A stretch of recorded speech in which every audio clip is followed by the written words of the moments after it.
И една вечер просто не издържах на всичко това. Затворих се в публичния дом, където работех и почнах да рева и да призовавам Бог. Казах: Господи, Ти ми обеща, каза ми, че ще промени живота ми, каза ми, че ще дойдеш, измъкни ме.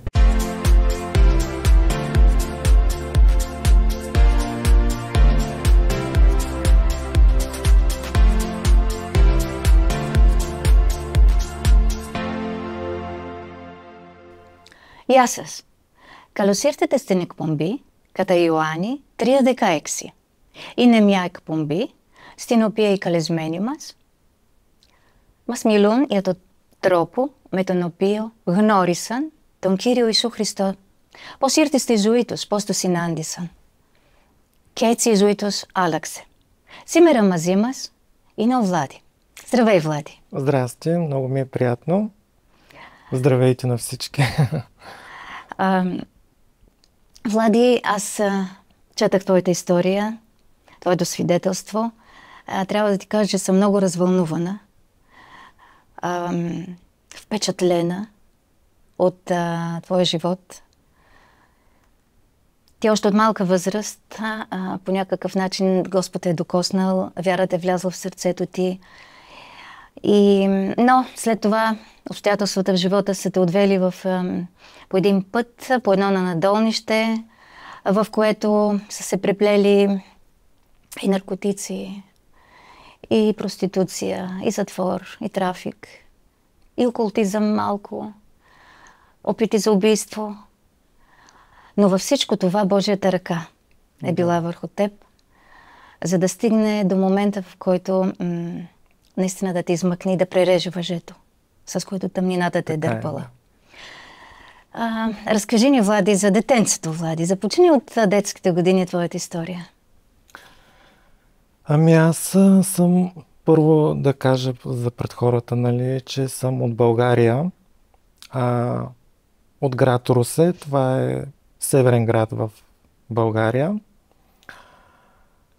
Семейството ми бяха майка и татко винаги много добри с мен. Аз бях най-малкото дете в семейството и така ме поразглезваха като малък доста. И бабите много ме обичаха и се грижиха за мене. Брат ми беше по-палав. Той е по-голям от мене. Ние сме две деца. И майка и татко като второ дете, понеже аз бях второ дете, от брат ми имаха по-големи очаквания. Да е по-добре във всичко, нали, да е по-отговорен. Докато мен малко повече, аз и повече внимание получавах от тяхна страна. Бях по-разглезено дете. Да. Разбира се, в добрия смисъл разглезен, не че са ме, нали, Са ти разрешавали всичко? Да, възпитавали са ме много добре. Нищо общо, нали, с това, което щях да направя по-късно в живота ми. И мога да нарека семейството ми като една добра среда, добро възпитание са ми дали. Учили са ме кое е добро, кое е лошо, въпреки че не са били вярващи християни, никога не са чели Библията. Въобще Бог в нашето семейство, ние не го познавахме. Баща ми, майка ми, даже не им знаех мнението, тяхното мнение за Бог, дали го познават. Събирали сме се само на Рождество Христово, нали, сме почитали някакви религиозни такива традиции. Да, и за Великден, както повечето български семейства. Само това знаех за Бог, нищо повече. Не бях и виждал и Библия като дете. Но въпреки това майка и татко смело мога да кажа, че са ме възпитавали, дали са ми добро възпитание, учили са ме, нали, не по библейски стандарти, но по чисто човешки, нали, кое е добро и кое е лошо. Както и брат ми, не само мене. Аз като малък, по моето време беше гръмнал АЕЦ Козлодуй в България, имаше Чернобил.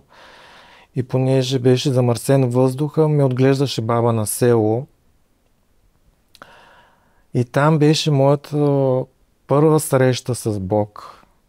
Въпреки че аз не го осъзнавах тогава, не разбирах какво е това. Разкажи ни, бъде интересно. Ами това се случи, аз съм бил на 6-7 годинки. Това стана около 9-10 вечерта в къщата на баба ми на село. Тя беше вдовица от много години. По принцип тя ми някъде по това време ме слагаше да лягам. И си спомням, че в същия момент тя излезе от къщата. По селата в България навънка има място, където тоалетни места, където да се къпиш, нали, извън къщата, и тя отиде там.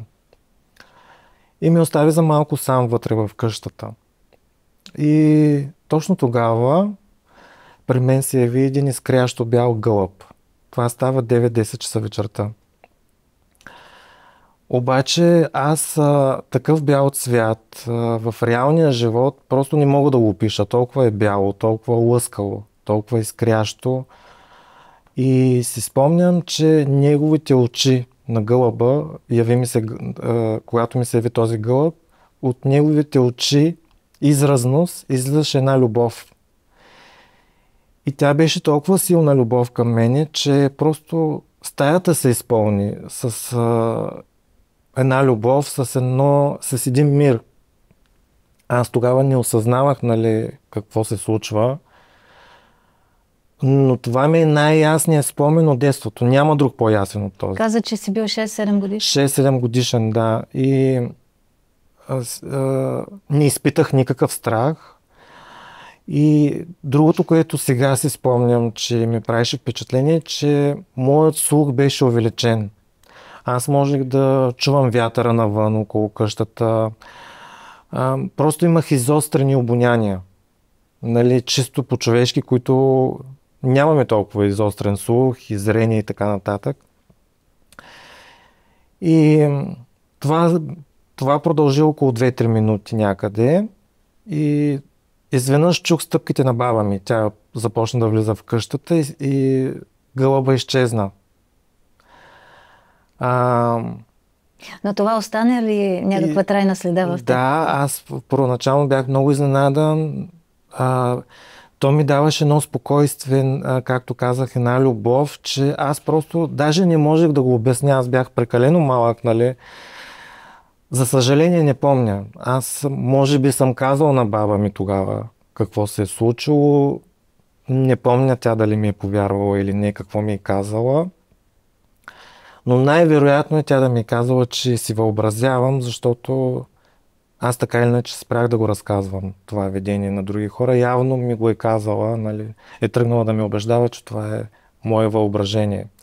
Вече години по-късно, когато започнах да чета Библия, разбрах за Святия Дух, разбрах, че това е, нали, било посещението на Святия Дух. Тогава не разбирах. И така, това ми е първият най-ярък спомен от детството ми. Аз бях много затворено дете, между другото искам да спомена. Още в ранните ми детски години аз не се харесвах като момченце. Аз самия не се приемах като момче. Някак си имах склонност да влечеше ме да бъда роден момиче. Исках да живея живот, в който да съм момиченце. И понеже в реалността това нямаше как да стане, и аз започнах да живея един въображаем свят, затворен в себе си. Гнус ме беше от тялото си. Въпреки че бях толкова малък, аз не изпитвах одобрение, нали, за мъжкото ми тяло, не се харесвах. Влади, да те попитам, дали това е било нещо, което вътрешно ти се е породило, или е изиграла и средата някаква роля? Просто съм бил много малък. Да, в училище имаше роля, защото аз бях по-флегматичен, по-бавен от другите момченца. Те бяха играеха в футбол, бяха по-бързи, по-силни от мене, и съм ставал обект на подигравка от към тяхна страна, че съм флегматичен, че съдържа като момиче, че съм бавен като момиче. И по-късно, нали, обидите им започнаха под заглавието гей. Може би не го осъзнавам, но сигурно това е голям фактор. Тогава е играло в моя живот. Да те тласне в тази посока. Да ме тласне в тая посока и по-нататък, нали, да се възприема по този. Нали, хората казват, че такъв си роден, но аз също вярвах в тая лъжа, но по-късно, както ще го кажа, това не е така. Човек се ражда напълно нормален и ако е заблуден в този път, Бог може да го освободи и да го изцели напълно и да възстанови неговата самоличност на мъж или жена. Бог ни е създал мъже и жени и не съществува трети пол. Без да обиждам никой в момента, аз казвам истината, така е. Аз също си мислех, че съм роден хомосексуалист, но Бог ми показа, че не е така. И само с вяра и молитви всеки един човек потънал в този начин на живот, има измъкване, Бог може да го освободи, ако той желая, разбира се. Аз пожелах и днес съм нормален човек. Не съм хомосексуален вече. Освободен съм от това нещо, но нали, за това ще говорим по-нататък. Да. Много е рано. И така, в училище бях много затворен. Ставах обект за подигравки. Предполагам, че това е изиграло огромна роля. Спомням се, че на майка ми и на баба ми му обличах тайно в къщи, докато съм бил сам, дрехите им. И съм се представил пред огледалото, че съм момиче, такива неща. Имаше ли някой с когото да споделиш, да потърсиш съвет? България, за съжаление, по това време беше много затворена. Със сигурност е имало хомосексуални личности, но моето семейство не е познавало. И аз ми е било страх да го споделя това с тях. Притеснявал съм се. Не познавах никой около нас, нали, с такива проблеми. Мислех си, че съм само аз. И си го таях в себе си. Не го споделих с родителите ми. Сега разбирам, че е трябвало. Но тогава го скрих от тях. По-късно то се прояви в живота ми. Вече нямаше как да го скрия, но като дете го пазих в себе си. Никой не знаеше. Криех се. Имах влечение към мъже. Нямах влечение към жени. Чудех се защо. Нали, като наблюдавах другите деца, си имат влечение към момченцата. Момиченцата обратно към момченцата. Чудех се защо на мен ми харесват, нали, в израстването ми моят пол. Нали, какво се случва, какво е това, нали. Но за съжаление нямаше с кого да го говоря това нещо. В този етап, четах в твоята книга, в този етап идва един, според мен, важен човек в вашето семейство. Разкажи ни. Да, вече когато бях тинейджърска възраст, около 14 години,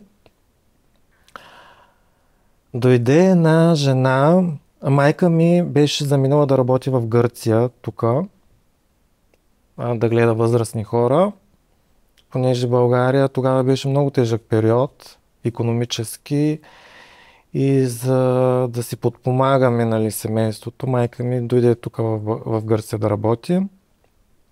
Баща ми ни отглеждаше, ваканциите бяхме при нея, нали, летните ваканции, идвахме тук при нея в Гърция с брат ми.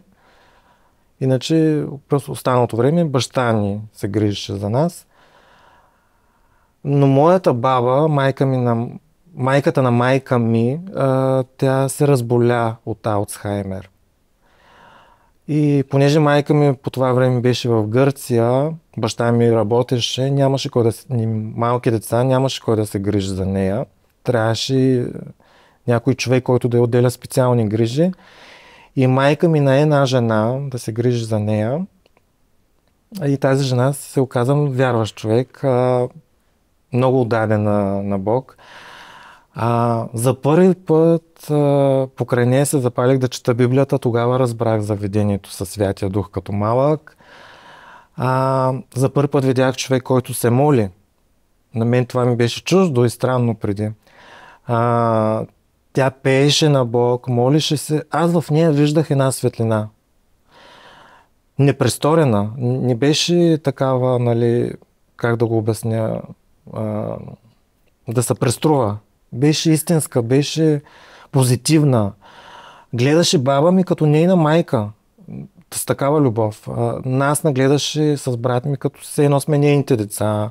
Към баща ми малко много странен човек, в смисъл не може да се говори с него лесно. Но тя намираше общ език. Не? Тя намираше общ език с баща. Майка ми не успяваше, тя да. Отделно тя се молеше за нас. Молеше се за нас. Постеше. Тя ме научи да чета Библията, което не разбирах, тя ми го обясняваше. Тя ми научи какво значи Исус Христос. Нали? Аз преди знаех, че Той е Господ, но нищо повече. Тя ми научи, че Той е дошъл тук на земята като човек, умрял за нашите грехове и за нашето оправдание на кръста на Голгота. Нали? Всички тези неща християнски, тя ми ги обясни, които не ги разбирах преди. Научи ме да се моля. И нещото, което ми направи впечатление, че аз изгубих интерес към мъжете тогава. Въобще това влечение, това да искам да бъда жена, просто изчезна, изпари се. В момента, в който тя дойде в нашето семейство да се грижи за баба ми, всички тия наклонности в мен изчезнаха. Аз бях напълно нормален човек. Нито имах влечение към мъже. Просто изчезна, изпари се. Исках да познавам Исус като Господ. Исках да познавам повече Словото, Библията. Въобще не ме влечеше, нали, такива неща, да се правя на момиче и така нататък, нали, както преди. Другото, което ми направи впечатление, че станах сериозен човек. В училище езика ми не одобряваше вулгаризма. Неща, нали, които преди ми бяха нормални, нали, псовните и така нататък. Тогава всичко това ме отвращаваше. Не го одобрявах. И нещото, което пропуснах да кажа е, че аз от малък имах нещо като паник атака. Нощно време имах в мен, сънувах се като мутант и се събуждам и почвам да бягам из стаята, нали, уплашен. И това нещо се проявяваше, нали, не често, но в много тежка криза. И пред нея това нещо го получих. Вече бях, нали, на 14 години, но се прояви тогава. Цялата ми глава беше натежала, не можех да стана от леглото ми. Просто една огромна паника атака, едно такова безпокойство и страх в мене. Не знам, нещо като сънна парализа. И до ден днешен, нали, аз не съм ходил на лекар за това нещо. Като малък не знам какво е било. Какво се случи тогава? Тя ме покани на църква да отидем да се молят за мене. По време на тази атака? Това се случи, да. Баща ми беше нощна смяна, брат ми не си спомням, нямаше го. Бяхме аз, баба ми и тази жена, майка ми в Гърция. И тя ми каза, трябва да се молим за тебе, нали, Бог ще те изцели от това нещо. От тази паника атака. Ела с мен на църква. И аз само и викам, през нощта има ли църква? И тя вика, да, ела с мен. Има заведена църква и се молиха около 10 човека за мен. И напълно бях изцелен. Аз усетих тогава Божието присъствие. Пак една любов, един огън в мен такова, едно спокойствие, един мир. И тези паник атаки и до ден днешен вече ги няма.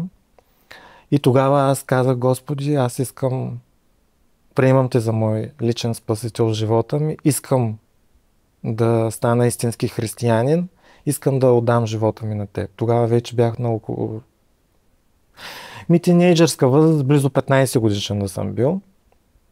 взех решение, нали, да се кръстя във вода в името на Исус. И така,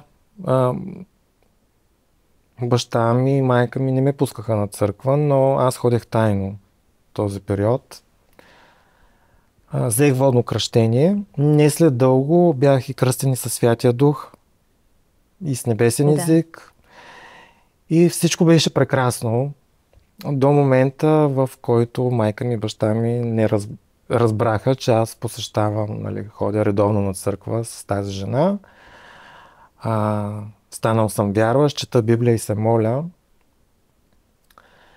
Те тогава това нещо не го разбираха. Те не познаваха Бог до такава степен, нали. Явно са се оплашили да не си... Да, явно са се оплашили да не съм в нещо в секта и така нататък. И ме спряха, забраниха ми. Баща ми изрично ми каза, че съм само на 15 години и ако продължавам да ходя на църква против неговата воля, той ще поиска намеса на полицията срещу тях. И аз не исках да им създавам проблеми и го послушах. Спрях да ходя на църква. Отделно тази жена, която беше в къщи, се грижеше за баба ми, той я уволни. И то много неприятно. И я изгониха от вкъщи. Но тогава все едно нещо си отиде от мен. Аз чувствах, че нямам силата да се боря сам срещу всички. Просто не знам, много малък съм бил.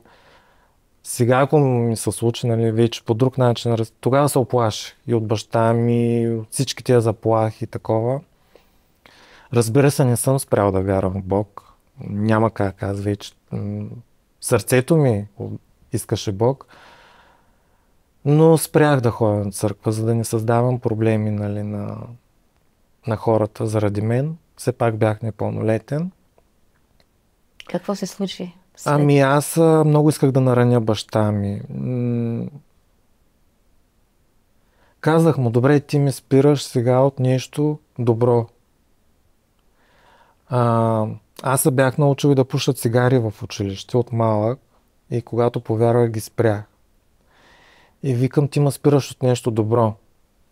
Щом ти е по-приятно да пуша, да ходя по дискотеки, да говоря мръсни приказки с приятелчета, да се събираме и да се напиваме, добре.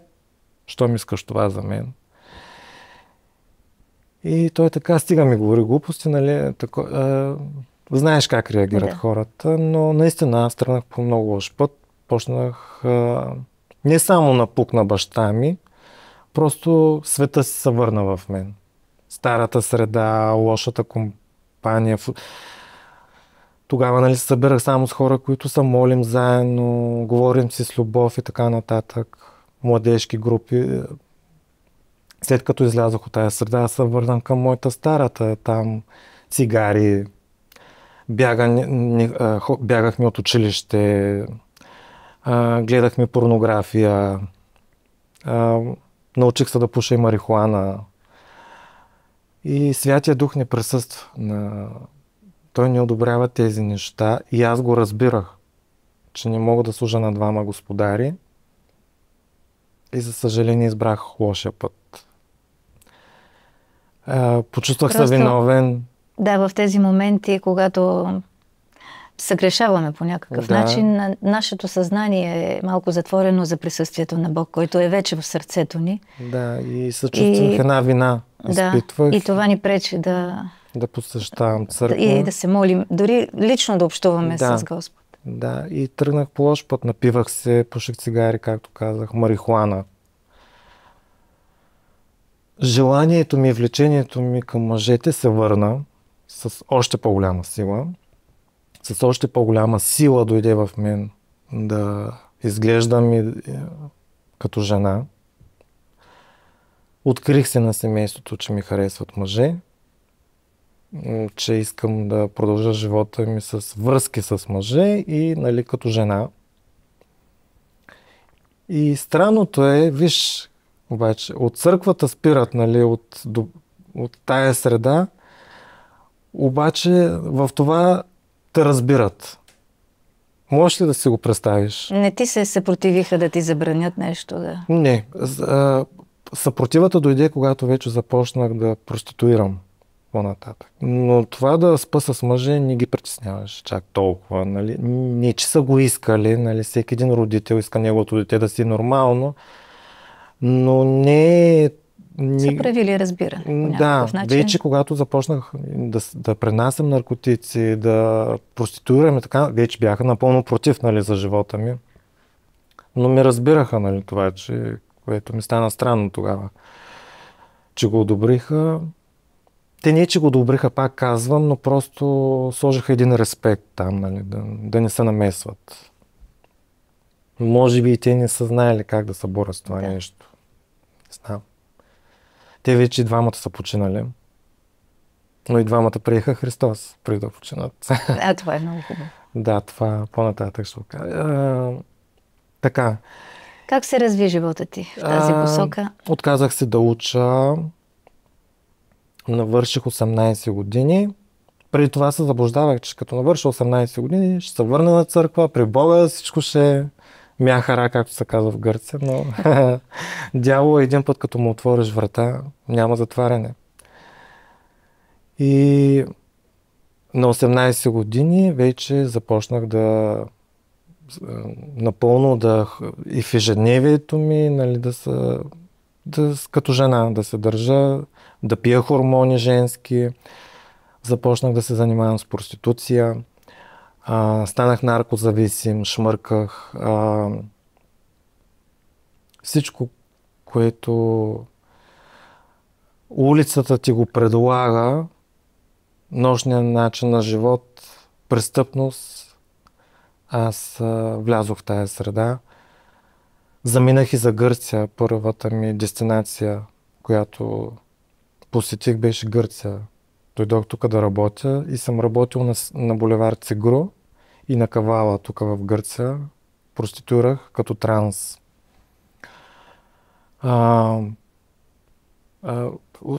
На по-късен етап започнах да пренасям и наркотици от Латинска Америка за Европа. Но първо една година тук живеех в Гърция. Работех на улицата. И знаеш ли, тук в България тогава не изкарах много пари от проституция. Тук като дойдох изкарах доста пари. И виж дявола как да въвлича още и още. Нали? Като почнеш да изкарваш толкова много пари, започваш да се чувстваш, вече нали мога и сам, не ми трябват родителите, мога да се справя. И тя майка ми беше тогава тук в Гърция. Знаеше ли? Знаеше за мен, но нищо не можеше да направи. Аз вече бях и пълнолетен. Не одобряваше начина ми на живот, но предпочете да поддържа връзка с мен, отколкото да ме отхвърли. Иначе с баща ми тотално прекратихме всякакви отношения, нали, когато започнах да се занимавам с проституция, с брат ми също. Даже брат ми се ожени и неговите деца се запознаха с мен чак когато повярвах в Исус. До тогава той не искаше да поддържам контакт с тях, заради лошия ми начин на живот. Сега вече сме в много добри отношения. Да, те знаят за мен историята. И всички много се радват, нали, че Бог ме е срещнал.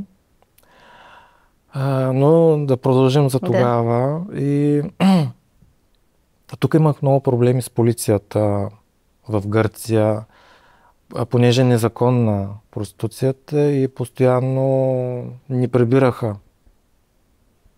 Хващаха ни, нали, че проституираме и ни водиха на съд. И на мен в даден момент просто ми писна, нали, всяка седмица да съм на съд. Нали, аз наемах адвокати, оправдаваха ме, нали, не можеха да докажат, че проституирам. Казвах, че аз не вземам пари, аз правя всичко за удоволствие, но писна ми, то ти писва постоянно да се разправиш с полицията. И реших да замина за Холандия, понеже там, нали, тази страна ти предлага свобода във всичко. Наркотици, проституция, нощен живот, няма ограничения. И от Гърция заминах там в Холандия. Работех на витрина. там. Още повече пари изкарвах, още повече. Между другото, аз като започнах да изкарвам много пари, се поддържах много, нали, в женски вариант. Изглеждах много добре и това породи в мен едно самочувствие тогава. И много ме усъкати като личност. Нали. Мислех се за най-вървежния, за недосегаем, нали. Че с красота се прави всичко, нали, външна красота. Да. Пораснали са ти крила доста. Да, и в Холандия но аз знаех, че това не е вечно, защото в даден момент ти ще остарееш. Не може вечно да изкараш. Няма да си вечно млад, вечно красив, да изглеждаш добре. Нали, и си казах, трябва, нали, нещо друго да се хвана, където първо мога да си купя апартамент, мога да си създам бизнес. Нали. Аз тогава исках да печеля много бързо. Бързи пари, бързо да става всичко. Не ми се чакаше година да събирам 2. Аз и много харчех за наркотици, за казина много играех и исках просто лесни и бързи пари тогава. И в Холандия се запознах с хора, които са мулета за, нали, обществото, което не знае какво значи мули. Това са хора, които пренасят наркотици. И на тях не им се налага да проститурат, ходят в чужбина на почивка, нали, печелят пари, лесни пари, да, от пренасени наркотици и си правят каквото си искат. И аз искам. И дявол и там ми отвори врата, за да съвсем да ме унищожи като човек и да ме отдалечи от Бог. И аз казах, когато се запознах с такива хора, нали, им казах, че искам да ме свържат и мене в тази схема, нали, с шефовете им. Искам аз да стана муле. И още през запознанството ми с такива хора, те ми купуваха всичко, каквото пожелаях. А къде се намираш през това време? В Холандия. В Холандия живеех тогава. Искам нови обувки, те ми купуват. Искам нещо, те отиват и го правят. И аз даже тогава си викам, това е живота, нали? И ме изпратиха в Венецуела. Ме изпратиха и оттам трябваше да принеса 4 кг кокаин в багаж за Германия. И аз се съгласих, разбира се, те ми купиха билет, платиха ми там туристически престой, виза, всичко ми направиха, нали? И заминах от Холандия в Германия, от Германия за Венецуела. В Венецуела имах 10 дена престой, нали, почивка. И след което трябваше да се върна, нали, натоварен с този багаж с кокаин за Германия. Но мен още първия път при излитането, при проверката, при багажното, още в самата Венецуела ме хващат. Полицията ме хвана. Провери багажа ми.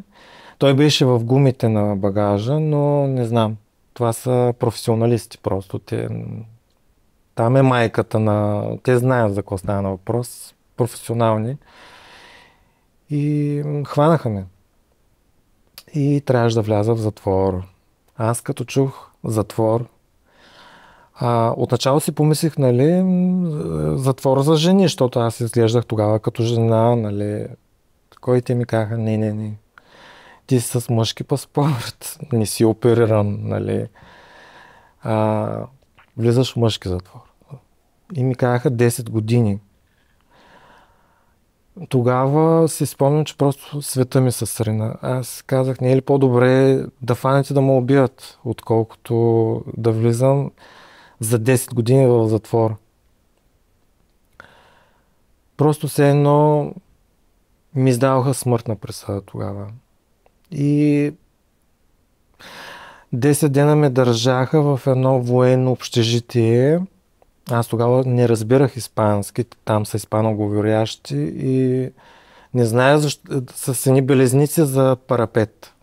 И нали, пускат ме до туалет на един път на ден ядеш и през цялото време стам на парапета с белезници за копчан. И аз тогава им крещях, ма това ли е вашия затвор? Нали? Няма да ме вкарвате в затвор. А те хората са искали да ме предпазят просто, защото следствените арести там, в Латинска Америка, са много опасни, особено за транссексуални. Като мен, имали са случаи, когато са били убивани. Аз тогава не го знаех това нещо. Те хората са искали да ме предпазят, ама аз не съм го разбирал, да. После вече като влязох в истински затвор, ми казаха защо не съм бил в следствено. И то другите затворници. И оттам ме осъдиха, понеже си признах, че пренасям наркотици, от 10 години ми намалиха с 2 години присъдата на 8. И нали, присъдата ми беше 8 години.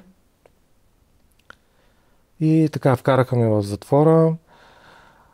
2 години и 8 месеца общо бях в затвор. Отначало имах много проблеми. Имало е и физическа саморазправа срещу мен. Ръгали са ме с нож. Много тежки неща. Но директорката на затвора, тя много се страхуваше, че аз може би няма да оцелея там. И ме взе да работя за нея. Чистих и офиса, носил съм и храна от затвора там, нали, има ресторант, където яде персонала, съм им носил храна. Чисто и такива неща. Подпечатвал съм документи, тя ги подписва, нали, да стане по-бързо. Тези неща, които разказваш, не показват ли пак, че Божията ръка е била с теб? Всичко, да, Бог. И това държане там във военното поделение, и директорката, всичко благоволението. Е било, да, Бог ме е предпазил просто от това да ми се случи нещо. Имам няколко пъти в затвора опити за убийства и всеки път Бог ме предпазваше. Когато ме наръгаха с нож, трябваше да ме наръгат в корема. А аз случайно си мърдам ръката, просто Бог ме движи явно, и ръката му се удря в него и се забива връща се и се забива в крака ми, вместо в корема. Едното предпазване. Опитвали са, нали, и боища и така нататък, но винаги, нали, са намесвали други хора, които са ме спасявали. Също така, после ме прехвърлиха в друг затвор, където се твърдеше, че е по-безопасно за мен, нали, за такива хора като мен, хомосексуални, но там също са много големи проблеми. Даже имало стачки, в затворите има едни гладни стачки, които затворниците отказват да ядат. Завързват си устата и не ядат и пият нищо. И така ги прехвърлят в други затвори. Точно такива ме наръгаха с нощ, между другото, понеже работех за директорката и те знаеха, че ако ме наръгат, ми направят нещо, нали, тя моментално ще ги премести в друг затвор. И това беше причината да ме наръгат с нож. А в другия затвор на гладна стачка ме залагат мене. Самите затворници. И... взимат за заложник. Да, за да манипулират директора на затвора, понеже аз съм чужденец. Нали, европеец. И те ги е страх. Нали, ако бях венецуелец, не ги е страх, защото съм под тяхното законодателство. Но въпреки, че съм в техен затвор, държавата ще иска, Европейския съюз ще се намеси за, нали, какво се случват по затворите там. Те там са много корумпирани. Оръжия, всичко, нали, се вкарва. И полицията ги е страх, по принцип, това да излезе извън рамките на затвора. Много са подкупни. И ако се случи нещо с чужденец, нали, веднага Европейския съюз веднага ще предприеми някакви мерки. Че си бил подходящия заложник. Да, те точно за това ме взеха да едно, че са, нали, го е страх, нали, че съм като момиче и нали, съм най-слабия от всички там затворници и директора, но и за това се страхуваше, нали, че съм и от Европа. И така, но те не се държаха лошо с мен. В смисъл, точно тогава аз за първи път ядох храна, каквато искам. Те се грижиха за мен, нали? Бях заложник, контролираха ме, но понеже те имат свиждания, те са си венецуелци и им носят, аз им поръчвам какво ми те ме питат, какво ти се яде. И на свиждането техните близки им носят, нали, за мене храна, всичко, нали. Нали, те, управата си мислят, че се държат лошо с мен, но не е така. А ти каза, че 2 години и 8 месеца си бил в Да. затвора. Как така се намали присъдата? И Тамошния какво стана закон, после? да, това беше по времето на президента Чавес. На всеки мандат, не знам по другите държави така ли, но в Венецуела на всеки мандат има помилване. И ако ти си то отделно го има в тяхното законодателство, на всеки 2 години минаваш през психолог, социолог и ако те са метнат, че в теб има развитие, ти си, нали, съжаляваш за деянието, което си извършил и имаш подобрение, учиш, работиш, не създаваш проблеми, те ти дават шанс ти да излезеш от затвора. Мен социологи и психологи същата година ме бяха скъсали на тези 2 години, защото тя ги беше страх, че изляза, понеже съм чужденец, че избягам, както правят всички и ще продължа да се занимавам с наркотици. Но благодарение на че Чавес имаше мандат, тогава имаше помилване на затворници. И във всеки венецуелски затвор идва списък, нали, примерно 50 човека да излязат, нали, да бъдат помилвани.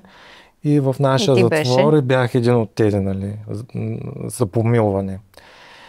И да, 2 години и 8 месеца так му бях направил и ми освободиха от затвора. И върна ли се към... така, докато бях в затвора, се свърза с мен българин, който живееше там, бивш затворник и останал да живее в Венецуела, вярващ. Той е повярвал в затвора и напълно променен. Нали? Останал да живее в Венецуела. Та нашия консул ме свърза с него. Нали, ако един ден излезеш, потърси го, той ще ти помогне, няма да остави от каквото имаш нужда, защото ти буквално излизаш от затвора гол, бос, без нищо. На улицата. Само петък, събота, неделя спиш в затворническо общежитие там, останалото време, къде ти искаш. И задължително трябва да работиш, нали, иначе те връщат в затвора. На това помилване, когато те пускат, ако не работиш, те връщат обратно в затвора. Аз работих в фризорски салон. И този Румен, въпросният човек, той вярващ, ми даде и пари, помогна ми, нали, финансово, веднага ми намери, нали, място, където да пребивавам. Въобще много ми помогна. Молеше се за мене. Аз тогава не му споделих, че като малък съм повярвал в Бог и така нататък. Скрих го от него, защото се страхувах, нали, да му разкажа всичко това. И как се развиха нещата? Аз казах, че тук няма да остана, ще избягам от тая държава. Аз имах и много проблеми. В затворническите общежития имало и насилство над мен, ограбвали са ме и са ме биели, нож са ми вадили. Докато в затвора има някакъв контрол от органите там няма. Не. И бой съм ял, както каза. Имало и моменти, в които съм спал в кухнята, заключен в затворническото общежитие, защото да не влязат при мен да наранят. Да. И аз казах, че тук няма как да остана да живея. понеже нямам пари, единственият начин беше да работя за наркоси отново. И пак се свързах. И понеже в Венецуела те не ти връщат документите, понеже ти още си, нали, под присъда, те ми казаха, трябва да напуснеш тази държава, нали, и да работиш за нас. И аз приех. И те ме продадоха, нали, на наркоси в Колумбия, по мое съгласие. Прекараха ме нелегално от Венецуела в Колумбия. Те са съседни държави. И в Колумбия работех, нали, за други наркоси. Те ме продаваха там. Но в Колумбия няма българско посолство. Аз не знаех това нещо. И отивам без документи, без нищо. И наркосите не знаят. И просто стъпвам в тая държава нелегално. Не знам какво се случва. Няма посолство и просто няма измъкване. И ако наркосите разберат, че аз нямам документи, нямам как да се извадят, те няма да ми искат. И най-много да затрият някъде тялото ми, така и така не могат да открият моята самоличност никъде. И аз се свързах с Външното министерство на България и те ме свързват с Мексиканското посолство, българско в Мексико. И когато бях в Колумбия, се запознах с една жена българка също, избягала и тя затворничка от Венецуела и тя е пренасила наркотици като мен. Също бяга от Венецуела, жена, нали, истинска, и отишла в Колумбия да работи с наркоси. И ние двамата се събрахме с нея за едни и същи хора да работим и тя няма документи и аз. Искаме, нали, да се махнем оттам. И когато се свързахме с този консул в Мексико, ние тръгнахме да го лъжем, нали, че тук сме дошли на почивка в Колумбия, изгубили сме си документи, той само или ми казват истината, или няма да ви направя никакви документи. И ни му признахме, нали, че сме избягали от Венецуела, затворници и нямаме никакви документи. И той каза, аз ще ви издам документи, пасаван, само при едно условие, че вие никога повече няма да пренасяте наркотици. И ние, да, добре, нали, така си го излъгахме, че и човека ни направи документи, понеже сме в Европейски съюз, чрез разрешение в Полша, посолството на Полша в Колумбия ни извади пасавани с разрешението на българското. И нашите наркоси, понеже сме нелегално в Колумбия, платиха тези глоби в Колумбия в имиграционните, ни платиха глобите, че сме влезли. Има глоба, че си влязал нелегално в държавата, която мисля, че е около 1000-2000 евро. Вече не си спомням. И те ни ги платиха, имахме вече издадени документи и вече можехме, нали, да пренасяме наркотици. И първият човек, който тръгна за Европа с наркотици, бях аз. Пренесох. Стигнах до Испания. В Испания ме чакаха. Платиха ми, понеже им дължах пари, вместо 12 000 евро, ми платиха 8 000 евро. 7 или 8 000 евро. Мисля, че аз и на други хора дължах пари, че си ги връщах. Чисто взех 7000 евро и познаех какво направих с тези пари. Сложих си силиконови гърди. И се върнах към стария ми начин на живот, отново в проституция, наркотици и... Знаеш ли, направи ми впечатление, докато четях книгата ти, че живееш в този лукс на върха на света, да. Но същевременно в сърцето ти споделяш, че нямаш мир. Защото аз, понеже бях чел Библия, като малък бях, знаех какво е Божият мир. Света това не ми го даваш. Аз бях празен с всичките пари, с всичките почивки, лукс. Аз съм ходил, нали, в много държави на почивки, си позволявах, но нямах този мир. Аз бях празен, преструвах се, че всичко е наред, щастлив съм, но не е така. В мен имаше липса. Тази а, в Библията, в Матей 11 глава, от 28 до 30 стих пише, че никой не може да... елате при мене всички, които сте оттрудени и обременени. Исус го казва. Само Той може да ни даде истинския мир. Той е истинска радост, пълнота. Света не може да... Първите ще си задоволен 3 дена. Почивката ще се наслаждаваш 3 дена.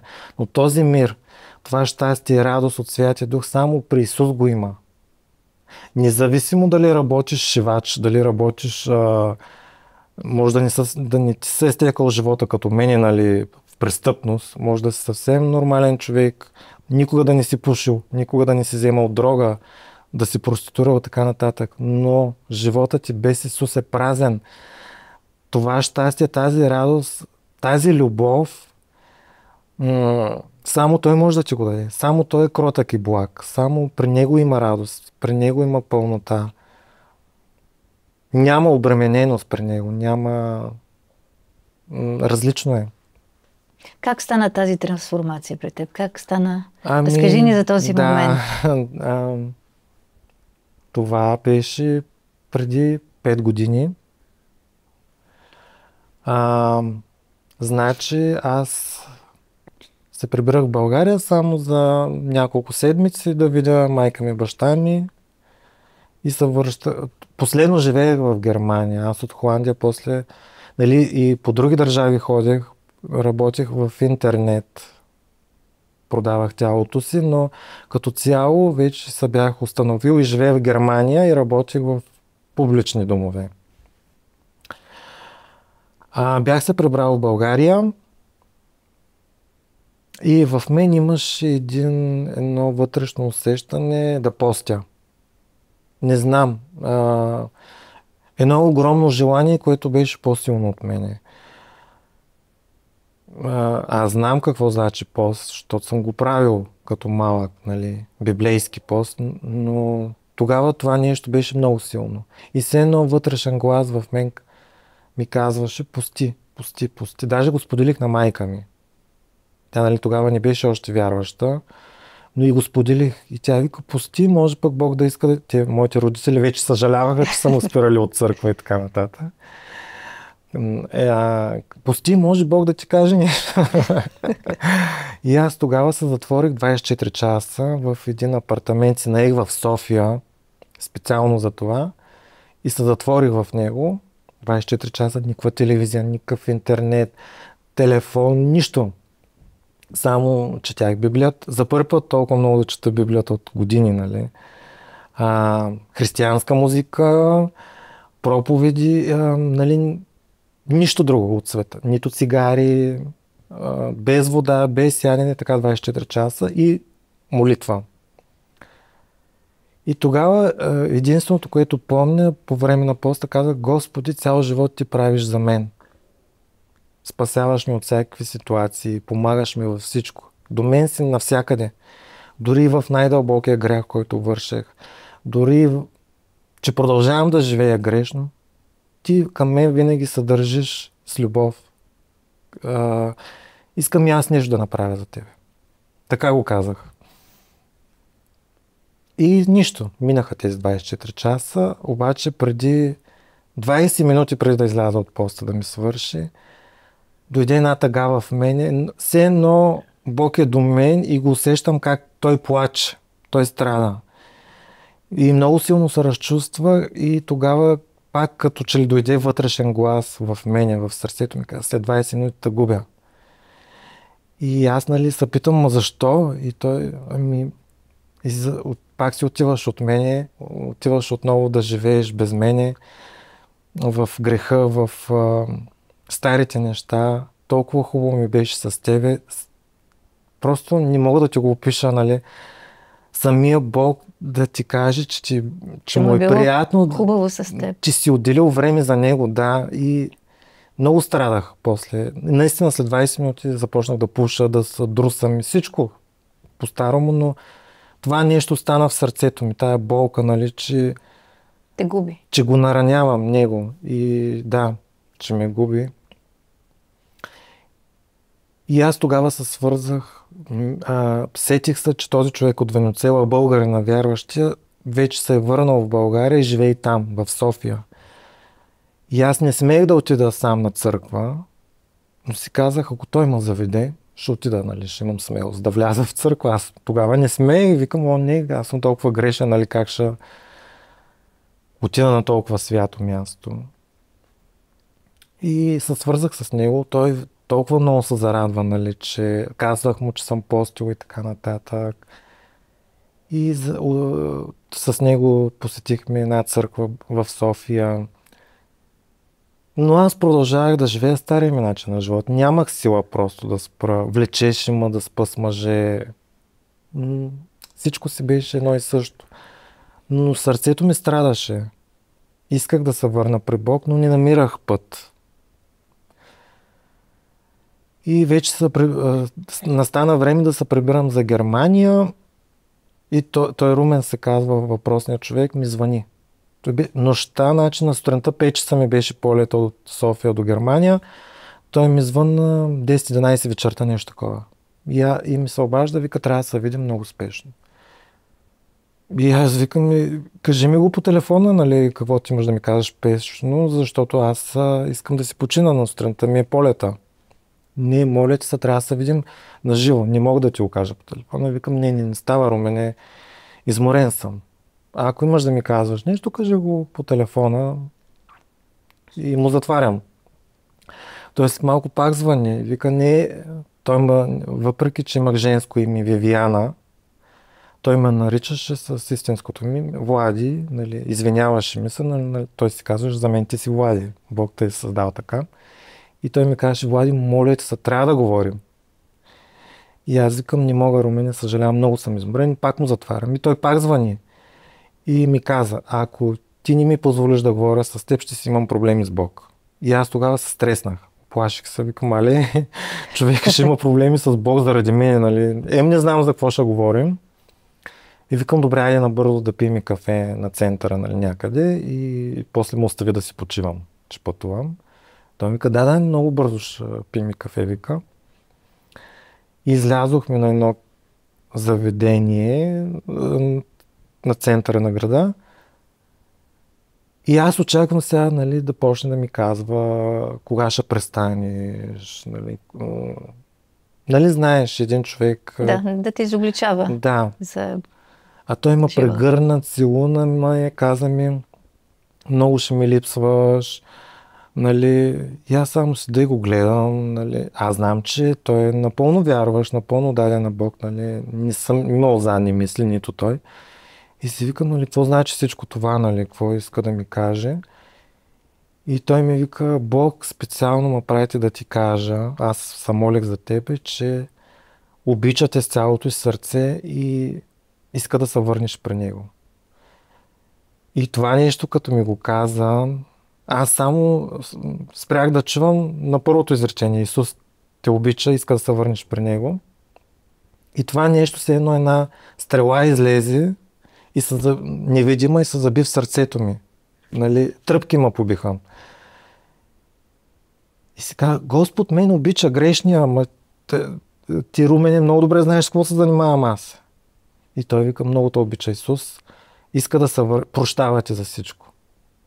Иска да си при него, позволи му да дойде в живота ти. И аз не знам какво да отговоря, аз се панирах просто и само викам, добре. Само това казвам, добре, ама нали, викам, Исус знае ли, че утре пътуваме? Той вика, как няма да знае? Нали, Бог вика, как няма да знае, че пътуваш утре, нали, за Германия. И аз викам, и какво трябва да направя сега? Викам, виж, живота ми колко е опропастен, как проституция, наркотици, нали, викам, какво да правя? И той ми вика, ела да отим да се молим с една жена, тримата, и може Бог да те насочи какво да правиш, нали? Ти просто му се довери, той ще подреди живота ти. И аз добре, нали? Ама едно докосване имаше свръхестествено вече в сърцето ми и просто бях готов да тръгна с Бог. Независимо моите желания, независимо моите мечти. Разбираш ли, една носталгия дойде в мене да се върна при Бог. И когато вече влязохме в апартамента на тази жена да се молим тримата, вече тотално бях докоснат от Бог. Покаях се наново, нали, за всичките ми грехове. А тази жена не знаеш, че аз съм момче.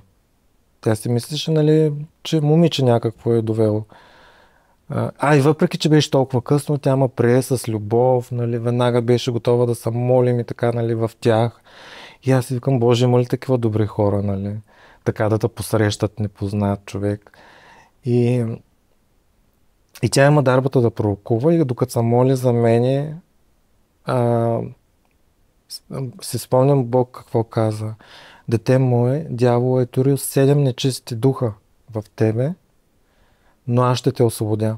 Довери ми се, само аз мога да подреда живота ти.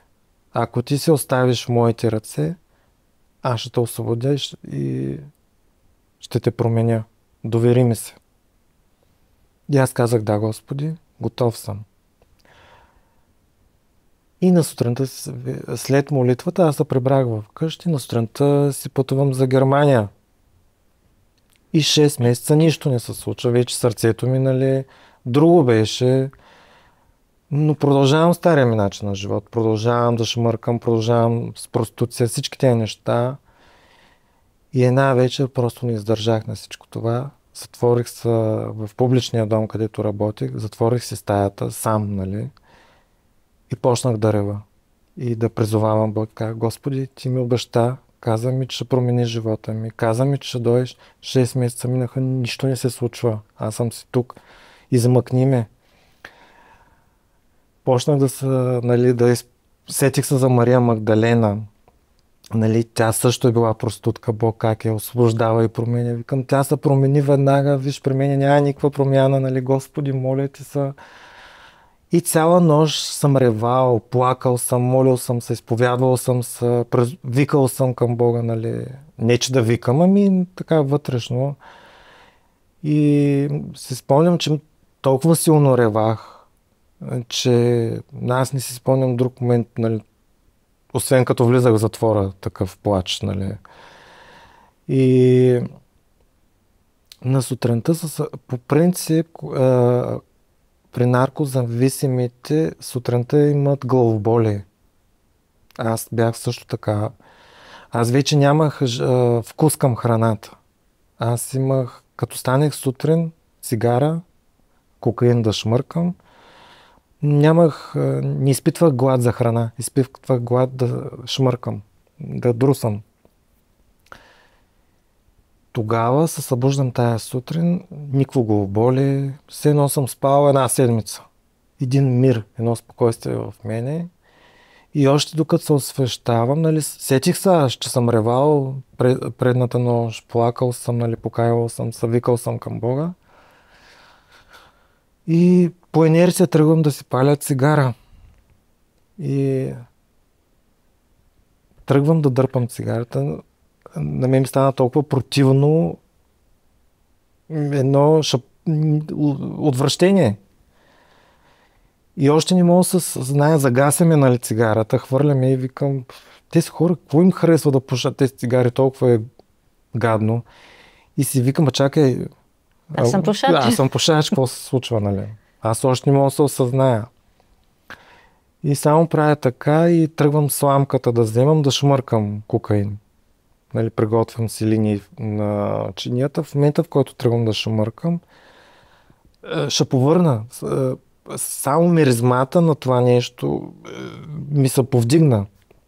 Едно отвращение и само фърлих чинията и викам, Боже, тези хора, какво толкова им харесва това отвратително нещо да го правят? И пак се сещам, чакайте, си зависим от това нещо.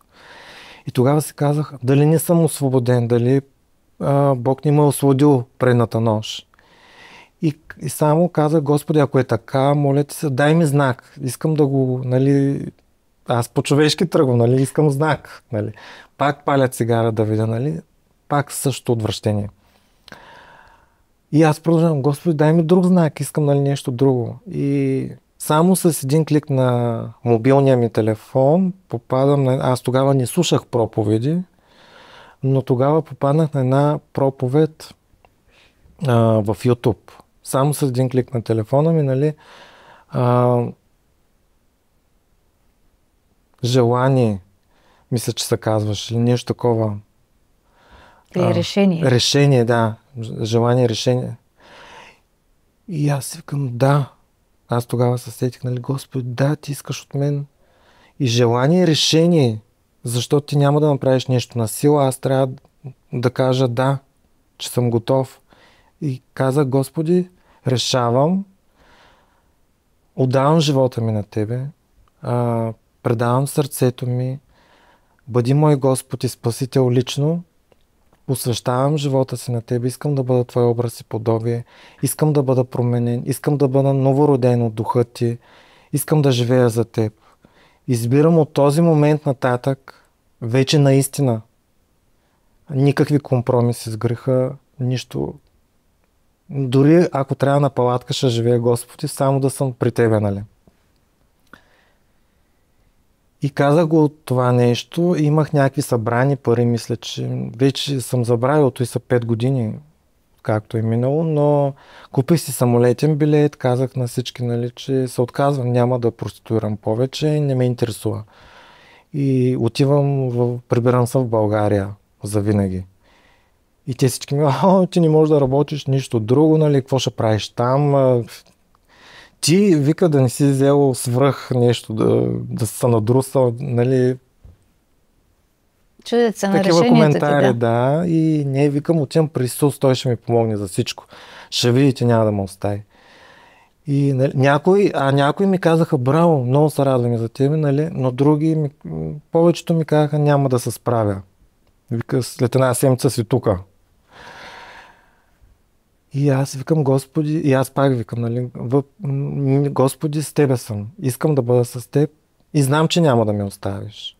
Доверявам Ти се на Теб напълно и тръгвам, Господи. Тръгвам, не искам вече този живот. И се прибрах в България и ме посрещнаха този Румен и Майги, дето се молиха за мене. Дето разправях. Да. В тях ходихме въпросната вечер. И те като толкова се зарадваха, нали, че искам промяна, че съм готов вече, нали, да тръгна по пътищата на Бог. И те намери подкрепа в тях. В тях, да. За първите стъпки на новия живот. Опериран, имах силиконови гърди, нали, докато си ги махна, нали, цялото това възстановяване, много женски хормони бях пил, нали, докато придобия малко мъжки вид, минаха около 4-5 месеца. И те ме прибраха в тях, грижиха се за мене. И Бог ми отвори, започнах нормална работа. Първата ми нормална работа, си спомням, беше в един ресторант в кухня. Аз никога не бях работил, нали. И не можех да се справя с нищо. Аз се чудех как са ме взели на работа даже. Нищо не разбирах. Но въпреки това казах, нали, Господи, аз искам да върша това пред другото. После Бог ми намери в Джамбо. Тя е гръцка верига. В Джамбо съм работил в България. В тази верига бях 2 години. Сега работя за една друга българска фирма, пак хранителна, не за играчки. Даже ме повишиха на работа, вече ставам главен касиер. Отделно аз се бях отказал да уча на времето. Бог ми даде желание да уча. В момента завършвам средното си образование. Мисля да следвам психология. Бог толкова много промени живота ми. Преди не уважавах труда. Исках лесното, бързото. В момента аз, когато работя, аз отивам с любов на работа. Искам да го върша. Вече не ми се налага да върша грях, за да... изкарваш на същия хляб. Аз сега с труда на ръцете, толкова е прекрасно. Отделно имам среда. тази среда са толкова добри всички, изпълнени с любов. Всички са вярващи, молим се заедно. Между нас няма нищо общо с старата ми среда, дето всяка втора дума е мръсна, непочтителна. Тук едно уважение, една любов, скромност, помагаме си един на друг, няма завист. В старата среда имаше много завист. Живеем честно. Дори имало е атаки срещу мен. Нали, в спомените ми, в чувствата ми, но във всичко Бог ми дава победа. И когато се моля, когато чета Словото на Бог, то ми дава сила да живея, да не се отказвам, да продължавам напред. Бог ме освободи от хомосексуалност, от наркотици,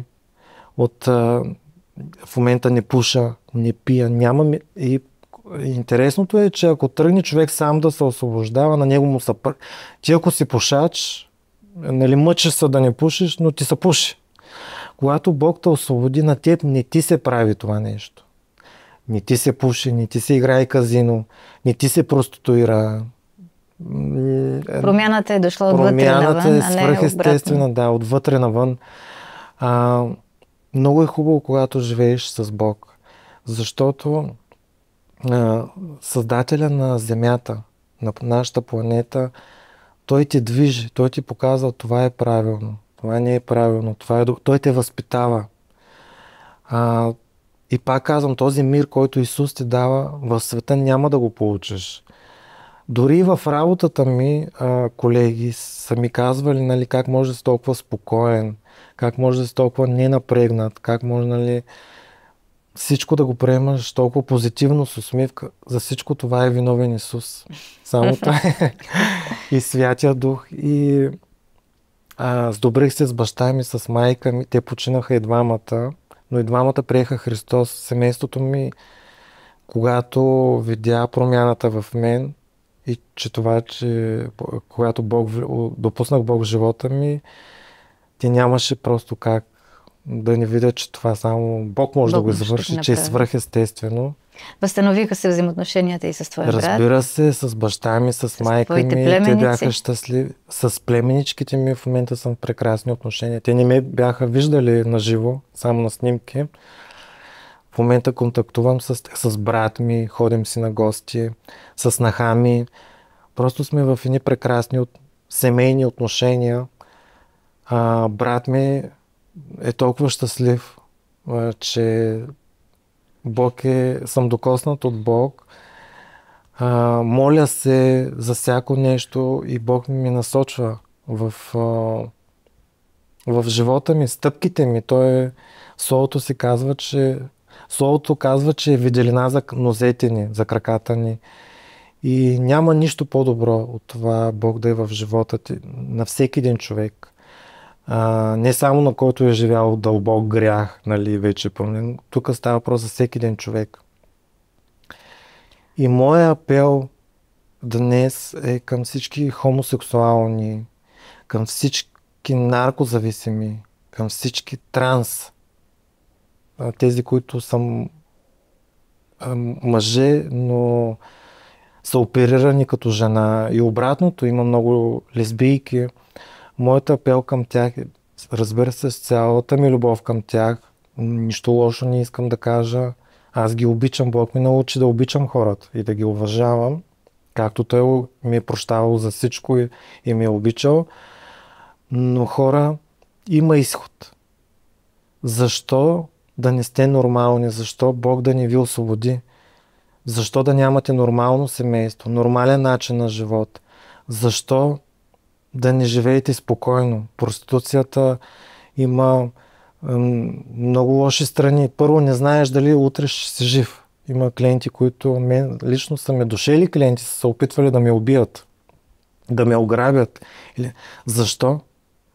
Дявола, той ти дава много, но и ти го взема всичкото. А Бог, когато ти дава, той те благославя, той иска да си щастлив, иска да си добре. Така че моят апел е към точно тези изгубени хора, наричам ги изгубени, защото това е една заблуда. Явно и ти така си се чувствал през всичките тези години. Изгубен бях, да, през целия ми живот. Хора, вие не сте родени така.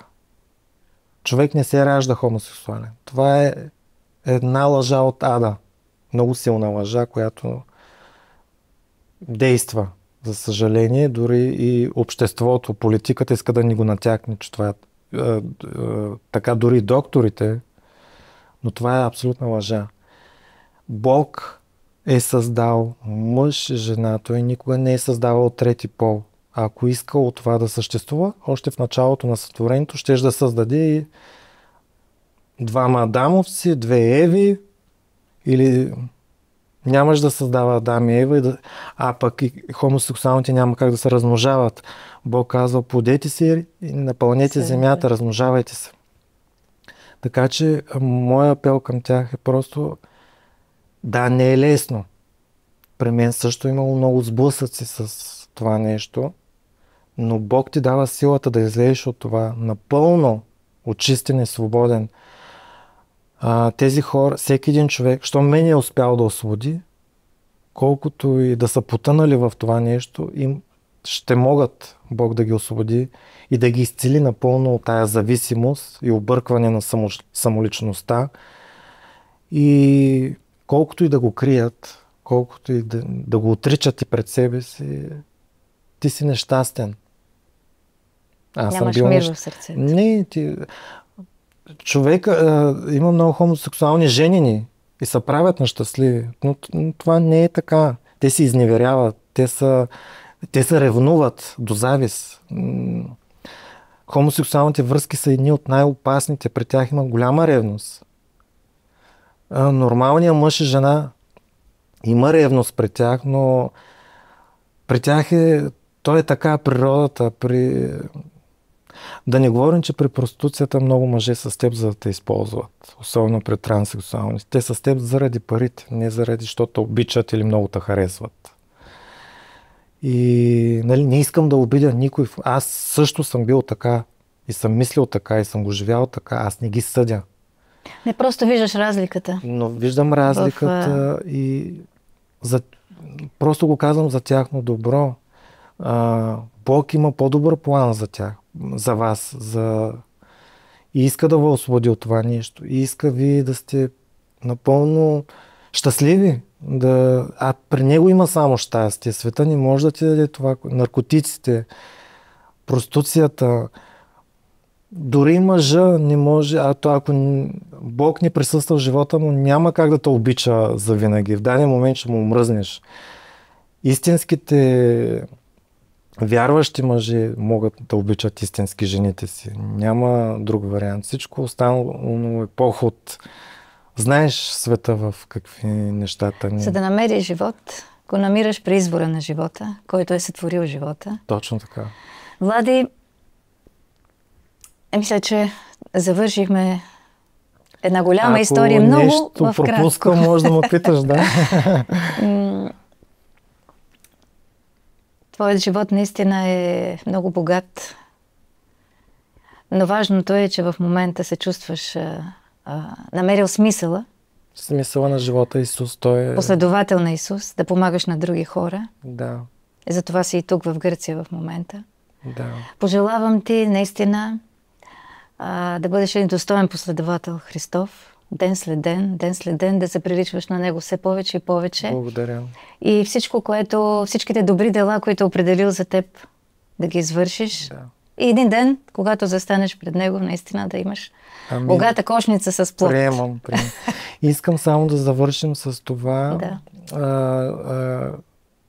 Да потърсят Бог лично. Да потърсят Бог лично. Бог е там, стои, хлопа на вратата на сърцето и чака да му се отвори. Отворете сърцата си за Бог. Само Той може да ви освободи от това нещо и да ви направи наистина свободни. Не се страхувайте да потърсите Бога. Утре може да е късно. За никой утрешния ден не е обещан. Така че хора, помислете за вечността, помислете за това къде ще отидат душите ви. Отдайте живота си на Исус. Предайте Му. Само Той ви цени истински и ви обича. Никой друг. Това е Мисля, че това е един добър, славен завършек на нашия разговор. С Евхаριστуме, благодарим, Влади.